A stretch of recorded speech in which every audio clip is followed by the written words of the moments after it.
côté et mesdames derrière, bonjour. Bonjour.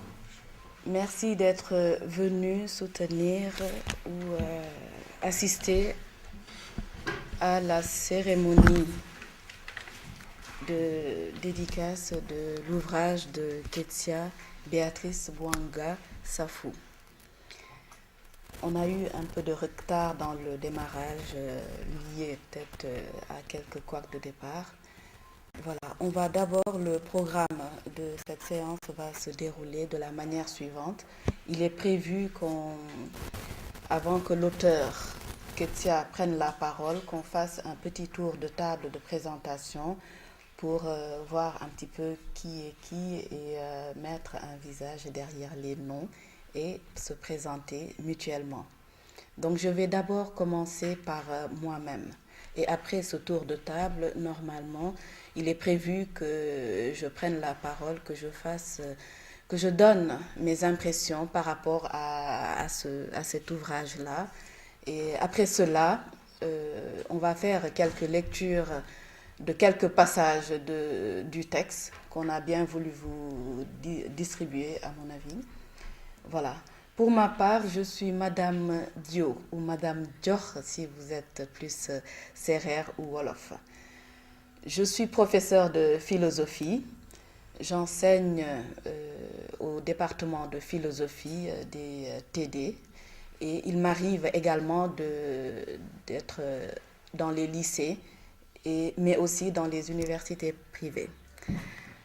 Alors, j'ai un profil un petit peu ambigu. Ma formation de base a été philosophique, mais j'avoue que je me suis éloignée quelque peu, je pense que je n'ai pas eu l'occasion de le dire, de cette formation de départ pour un petit peu faire du tout. J'ai été formée un petit peu comme Ketsia à l'université de Paris 1 à Panthéon-Sorbonne avant de revenir dans mon pays. Donc voilà, pour ma part, ce n'est pas un brillant parcours, mais j'ai eu à faire ces deux petites choses-là. Je vais peut-être passer la parole à mon collègue et camarade à côté pour qu'il nous fasse une petite présentation. Et après cela, il y aura des questions-réponses, un échange entre les jeunes, les moins jeunes, et puis pas les vieux, c'est toujours très péjoratif, mais encore les moins jeunes. Voilà. Donc, je passe le micro. Voilà. Je vais décaler comme ça, peut-être.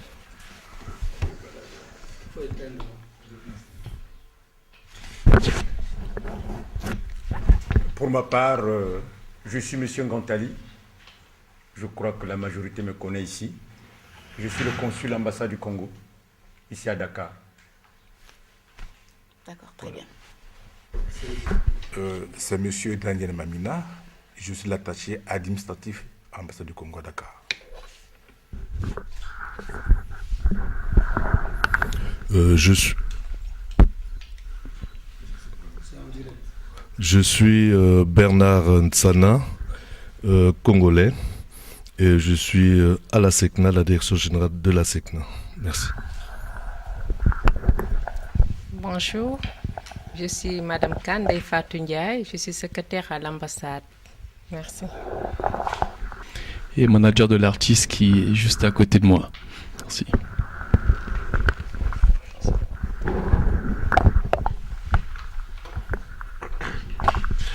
Bonjour, je suis Centric Maïtoko, artiste, musicien, chanteur et également écrivain, entre autres. Bonjour, je suis M. Jean Moussoungou, Congolais de Brazzaville, en service à la SECNA au siège. Merci. Bonjour, je suis Koumbi Hugues Aïna Akilotan. Je suis à la SECNA, chef de département maintenance, délégué directeur général pour la gestion du projet de navigation par satellite. Je suis également secrétaire général de l'association des Congolais de la SECNA et président de la coordination des Congolais du Sénégal. Donc je ne suis pas écrivain, je suis de l'aviation. Dieudonné Ngwaka, je suis ingénieur météorologue à la SECNA, je suis congolais. Merci beaucoup. Je serai donc le dernier. Je suis M. Eugène Loutonadio, premier secrétaire de l'ambassade, chargé d'affaires pendant que son Excellence M. l'ambassadeur Pierre-Guigui Michel est en mission à Brazzaville.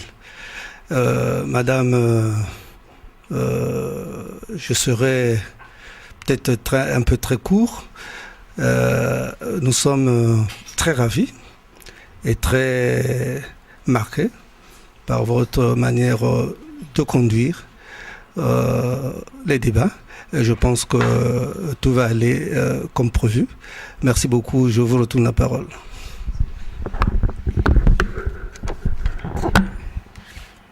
Pour le moment. Je vais peut-être passer, mais à une lecture. Comment? Oui, Laura. Voilà. Il était prévu dans le programme qu'on vous lise un petit peu quelques passages marquants qui nous ont tous séduits ou qui nous ont marqués en lisant cet ouvrage-là, parmi lesquels on a choisi quelques extraits qui sont distribués. Donc Laura peut-être va commencer par nous lire quelques passages. C'est bien ça? Yombe, oui Yombe. On me demande souvent d'où je viens. En soi, la question n'est pas importune. La réponse, en revanche, paraît moins évidente, comme l'histoire du jeune Mamadou, racontée par le metteur en scène Jean-Louis Sago du Varou. Je tourne toujours sept fois ma langue avant de répondre. J'évite de causer du scepticisme, sachant que si je réponds, je viens de Bondy ou de la région parisienne. On risque de me prendre pour une vendue, comme disent les jeunes des banlieues. Alors je dois chercher mon histoire pour mieux me situer. En écrivant ce texte, je me souviens encore parfaitement de ce jour où mon père m'a appelé pour la première fois Bwanga, la Yombe. Étonné de cette façon de m'appeler qui n'était pas quotidienne, je me suis retournée avec un air déçu. J'avais l'impression qu'il m'avait bafoué. J'avais envie de lui dire, mais je ne m'appelle pas la Yombe. Vous m'appelez Kessia. Kessia et Bwanga comme ma défaite grand-mère. Pourquoi la Yombe?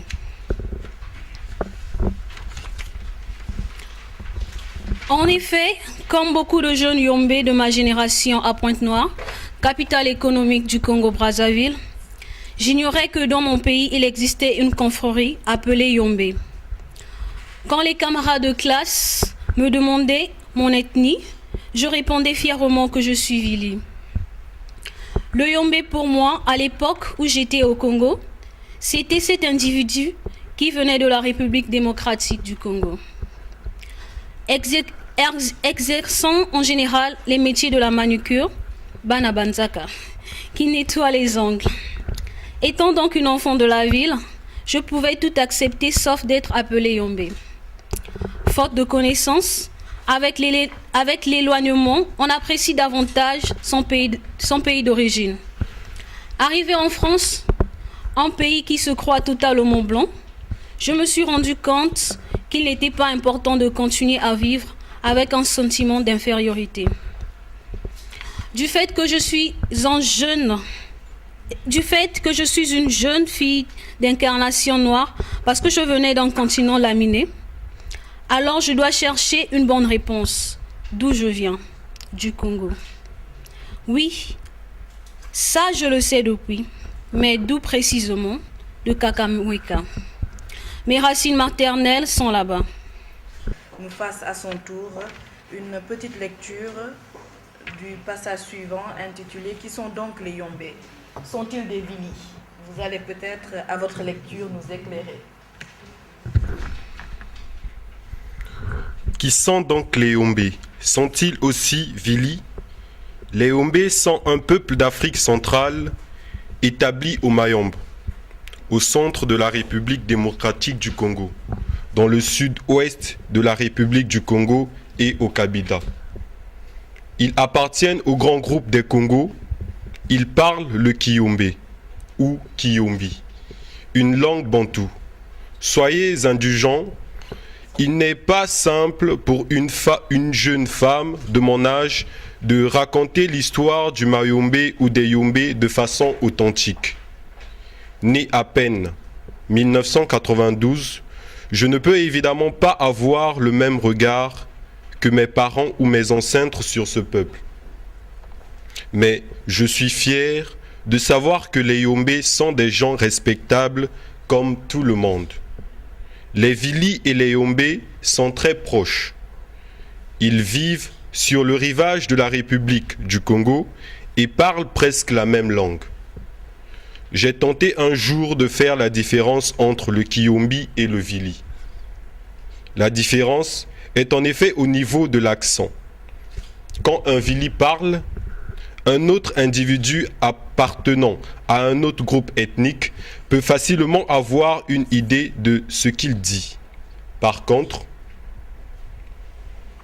quand le Yombe parle, il faut déjà comprendre un peu le Vili pour le saisir. En fait, le Yombe, c'est le Vili avec un ton très villageois. La première remarque que j'ai faite est celle-ci. Pour dire « est-ce vrai ?» en Vili, on dit « Chibeni » et en Yombe « Kibeni ».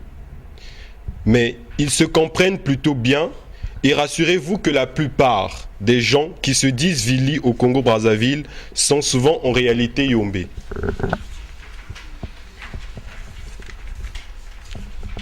Y a-t-il des intellectuels Yombe? Le fait de ne jamais voir un intellectuel de haut vol se dire Yombe me confirmait que ce peuple était très bas. Il a fallu que je repense à mon enfance, que je me pose un certain nombre de questions pour me souvenir que mon grand-père, oncle à ma mère, Sylvain Makosso fut ministre de l'éducation primaire et secondaire à l'époque du président Lissouba. J'étais très jeune, je garde très peu de souvenirs de cette époque, sinon qu'il me donnait de l'argent pour que je m'achète des bonbons, des jouets. Ma mère disait qu'il était mon mari. Moi, je répondais, il est trop vieux pour être mon mari. C'est comme ça chez les Africains. On dit que le papy est l'homme de sa fille. Monsieur Jean-Noël Mabiala, étudiant doctorant à l'université Lumière Lyon 2, natif du Kiyombi, avait soutenu dans sa thèse que le Kiyombi est l'une des plus belles langues de l'Afrique. Arrivé jusqu'à étudier le dialecte dans sa variété, parlé dans le village de Kakamweka, République du Congo. C'est ce que je vous invite à découvrir ici. 1992, études du Kiyombi, langue Congo du Congo, mémoire de Dea, Université Lumière Lyon 2. Vieillard, Kinounou. Ceci est un vieillard, Aki Kinounou. Guérisseur, Yinganga. Ceci est un guérisseur, Aïnganga. Femme, Kietou. Ennemi, Yibeni. Libembi, pigeon. Yindumba, la jeune fille. Kiboulou, une bête. Yimfumu, le chef. On voit bien qu'il existe des Yombés intellectuels qui accordent une attention sérieuse à leur langue et leur village. Ce ne sont pas des cérébraux qui manquent, mais le courage et la fierté de s'autoproclamer Yombe. Kakamweka. Kakamweka est un village du Mayombe très ancien. Y ont cohabité Pounou, Vili et Lumbu à une époque lointaine, jusqu'au départ des Pounou vers l'ouest. C'est la frontière entre Vili et Lumbu. L'activité principale du village est l'orpaillage. Comme à Dimonika et les Sahara, on trouve de l'or. Kakamweka est le nom d'une yeule d'un clan. Dans le sud du Congo, le système familial est matrilinéaire. On appartient à la famille de sa mère et chaque clan porte le nom de l'aïeux originel. Mes parents ont une drôle façon de prononcer le nom Kakamweka. Ils disent Nkak-mwek.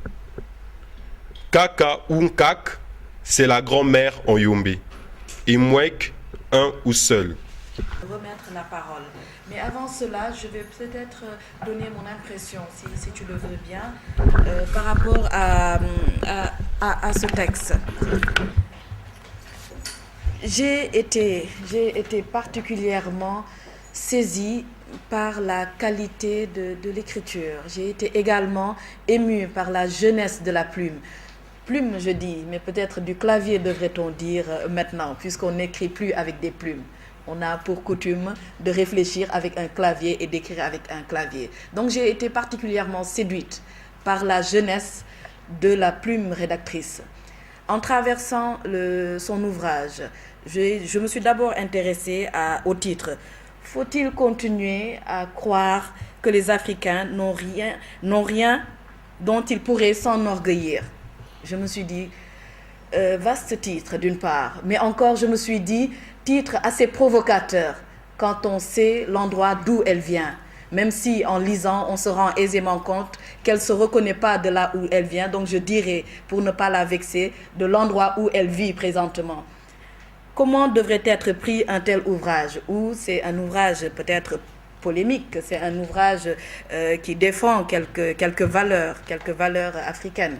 Donc j'ai lu. En lisant le texte, je me suis dit, cette jeune dame a le mérite quand même de dire simplement, de poser le petit doigt là où ça fait un peu mal.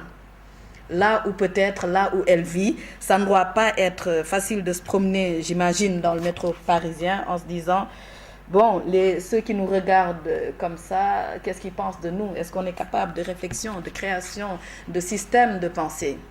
En feuilletant l'ouvrage, je suis tombée, malheureusement pour moi, parce que je ne m'attendais vraiment pas à ça, à autre chose, à une analyse historique, à une analyse des royaumes, des empires précoloniaux. J'ai continué, j'ai poursuivi. Je me suis dit, c'est un peu marrant, mais poursuivons pour voir. Et à la fin de ces chapitres, je me suis posé la question, pourquoi cette analyse historique? Si j'emploie un jargon que j'utilise dans les classes, pourquoi faire ce long détour historique? Pourquoi nous parler des royaumes, des vassaux, de l'empire précolonial ou avant la colonisation? Et à ce moment-là, je me suis rappelé une formidable leçon pas Aimé Césaire, du président, poète Léopold Sédar Senghor, qui disait-il dans ses écrits, notamment dans ses écrits poétiques, que l'être humain doit être profondément enraciné dans ses valeurs culturelles de départ pour s'ouvrir au monde extérieur. Quand on est, ou lorsqu'on est profondément ancré, quand on sait d'où on vient, on est en mesure d'appréhender l'avenir, on est en mesure d'appréhender et de s'ouvrir au monde. Je me suis dit, peut-être que c'était la vision, mais l'auteur, je n'essaie pas de comprendre les motivations internes, l'auteur nous fera elle-même ses impressions. Donc j'ai continué. Après ce passage des empires coloniaux, j'ai décrypté, j'ai lu une certaine fierté. Quand vous lisez cet ouvrage-là, c'est comme si on vous redonnait un regain d'énergie. C'est comme si vous sortez d'un premier passage, la plume est assez forte. Vous sortez d'un premier passage, vous avez envie de terrasser le monde. Elle vous donne suffisamment d'énergie pour appréhender quand vous êtes dans des moments de doute ou bien de difficultés particulières ou qui qualifient la vie de tout un chacun. Elle vous donne cette petite chiquenaude, cette petite énergie nécessaire pour pouvoir vous dire « mais mon Dieu, c'est possible ». Et tel a été le premier passage. Après, l'auteur a abordé des questions d'actualité concernant les jeunes, des questions, j'ai même été un petit peu titillée par les questionnements ou l'intéressement des jeunes. Elle a abordé tout un pan. Je me suis dit pourquoi, et elle a commencé par nous asseoir. Après, je dis peut-être qu'elle n'a pas lu ce passage de Senghor, mais elle me ramène à 10 ou 20 ans dans mes lectures quand j'étais jeune. Et j'ai hautement apprécié ce passage-là. Je laisserai les futurs lecteurs avoir également un autre aperçu. Après cela, elle nous a fait quelques remarques sur les femmes, sur les jeunes.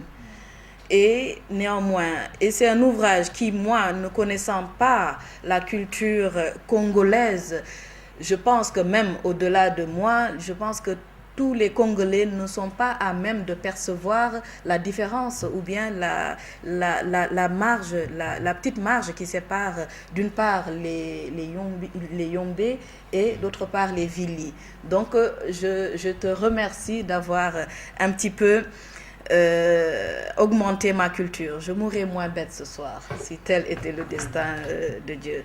Je me suis dit, j'avais pas le discours avec moi parce que j'ai eu un petit désagrément avec mon ordinateur ou avec l'ordinateur de Madame Khan parce que le fichier n'a pas été retrouvé. Je me suis dit, quel regard une serrère pourrait porter sur une plume de Yombi. C'était l'intitulé de mon propos. Après cela, j'ai apprécié un coup d'œil. Donc le texte parcourt des passages assez longs, d'un point de vue historique, mais assez larges également, puisqu'on va de l'Afrique, elle a abordé presque toute la culture africaine. Et à la fin, elle nous a fait un petit clin d'œil assez sympa pour cette journée ou cette semaine de la femme, en nous parlant des femmes de Nder. Je laisserai peut-être l'auteur elle-même rebondir sur ça, si elle le souhaite, mais ça a fait du baume au cœur quand on sort d'une semaine où on a beaucoup célébré la femme. Quoique, bon, maintenant on est revenu à l'année de l'homme, je pense, puisque la journée de la femme est finie. Sur ces mots, je vais peut-être transmettre la parole à l'auteur. Avant de terminer, je m'étais promis de dire la chose suivante, c'est-à-dire que dans le pays d'où tu viens, il est coutume de dire aux grands hommes la patrie reconnaissante. De cette semaine de la femme, je te dirai, Ketsia, peut-être à une grande femme, la terre-mère reconnaissante. Je vous remercie et je passe la parole à mademoiselle Ketsia.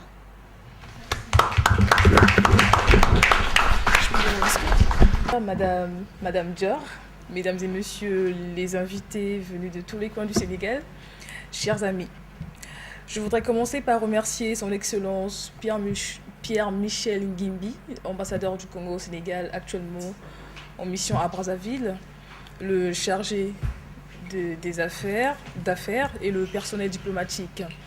Nous sommes ici, comme vous le savez sans doute, tout le monde l'a dit, pour l'exposition du livre Petite Yombé de France. Alors, mesdames et messieurs, laissez-moi donc vous parler de l'ouvrage.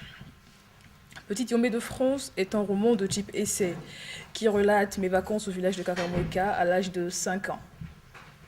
La première partie porte sur mes origines congolaises de la région du Kwilu, du district de Kakamweka. Les Yombés sont donc un peuple d'Afrique centrale établi au Mayombe, au centre de la République démocratique du Congo, dans le sud-ouest du Congo-Brazzaville et au Cabinda. Ils appartiennent au grand groupe des Congos. Ils parlent le Kiyombé ou, avec l'accent un peu plus villageois, Kiyombi, une langue bantoue. Dans la deuxième partie du livre, j'aborde l'histoire des royaumes et empires de l'Afrique avant l'arrivée du colon. J'ai fait une projection à titre de société structurée et non une étude un peu trop profonde sur ces royaumes. J'ai cité le royaume Congo, l'empire du Ghana, l'empire du Mali, les Swahili, etc. Dans la troisième partie, j'ai parlé d'invention des Noirs. Pour moi, c'était une façon de faire taire le mensonge qui consiste à faire croire que les Africains n'ont jamais rien inventé. Donc, j'ai cité les feux tricolores ont été inventés en 1923 par Gareth August Morgan, un Afro-Américain. L'ordinateur le plus rapide au monde a été inventé en 1989 par le Nigérien Philippe Emeagwali, qui avait reçu le prix de la plus haute distinction scientifique, je pense. Donc, en attente de vos questions, je saisis cette occasion pour remercier encore une fois son Excellence, Monsieur Pierre-Michel Ngimbi, l'ambassadeur du Congo au Sénégal, le chargé des affaires étrangères, tout le personnel diplomatique qui ont organisé avec moi cet événement et qu'il me soit aussi permis de dire toute ma gratitude aux invités qui sont là, à tous ceux qui sont présents, qui ont répondu à l'invitation, à tous ceux de près ou de loin m'ont soutenu. Voilà, merci. Après cette présentation, nous avons peut-être vous poser des questions, on va avoir pas particulièrement peut-être à vous, mais bon, si tel est le cas aussi, mais on va échanger sous forme de questions et de réponses, où ça peut ça peut concerner le livre, mais également toute autre question qu'on serait à mesure de répondre. Mais bon, commençons les questions. Je vais peut-être vous poser une question, comme ça on va... D'accord, qu'on fasse circuler un micro. Du fait que c'est rare qu'on puisse à la fois tenir un ouvrage, une œuvre et un auteur en même temps, vous posez la question banale, mais bon, qui peut-être sert de préambule aux autres questions. À part, quelles ont été les motivations